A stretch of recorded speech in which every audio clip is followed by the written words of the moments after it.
బరువు తగ్గాలనుకున్న వాళ్ళు సహజంగా రైస్కి బదులు చపాతీలు తింటూ ఉంటారండి. ఆ చపాతీల్ని ఇప్పుడు ఇంకా హెల్తీగా పోషక విలువలతో ఎలా చేసుకోవాలో చూద్దాము.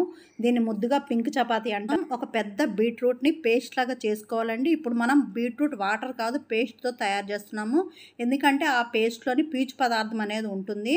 మెత్తగా జ్యూస్ లాగా చేసేసుకోవాలండి. ఎక్కడైనా పలుకుల్లాగా కనిపిస్తే మనం చేతితోనే తీసేయాలి.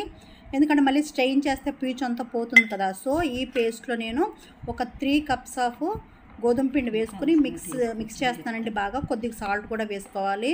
సాల్ట్, గోధుమ పిండి, ఈ బీట్రూట్ జ్యూస్ కాదు పేస్ట్ కలుపుకొని మంచిగా చేసుకోవాలండి. చూడండి ఎంత కలర్ఫుల్గా బాగుందో. ఇది ఎక్కడ చిన్న మొక్క కూడా తగలకుండా మనము తీసేసుకోవాలి.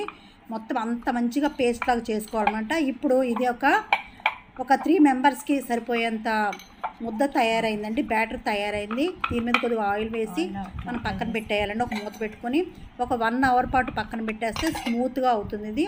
ఇప్పుడు మనం దీన్ని ఉండలుగా చేసుకుని మామూలు చపాతీలా చేసేసుకోవడమే. దీంట్లో పీచు పదార్థం ఎక్కువ ఉంటుంది కాబట్టి వెయిట్ లాస్ అయ్యే వాళ్ళకి నార్మల్ చపాతీ కంటే కూడా ఈ బీట్రూట్ చపాతీ అనేది చాలా మంచిదన్నమాట. చపాతీలు అంటే ఇష్టపడని వాళ్ళు కూడా ఈ కలర్ఫుల్ చపాతీని చూస్తే తినాలనిపిస్తుందండి. బీట్రూట్లో ఫైబర్తో పాటు ఐరన్ రిచ్ ఉంటుందండి, ప్రోటీన్ ఉంటుంది, అదేవిధంగా మెగ్నీషియం, జింక్ ఇట్లాంటి ప్రాపర్టీస్ కూడా ఉంటాయి. సో మామూలు చపాతీ కంటే కూడా ఈ చపాతీలు చేసుకుని తినండి. పక్కన సైడ్ డిష్గా నేనైతే పప్పు యూజ్ చేస్తున్నాను. మంచి ప్రోటీన్ ఉన్న ఏదైనా కర్రీ పెట్టుకుని కూడా తినొచ్చండి. Stay fit. Thank you for watching.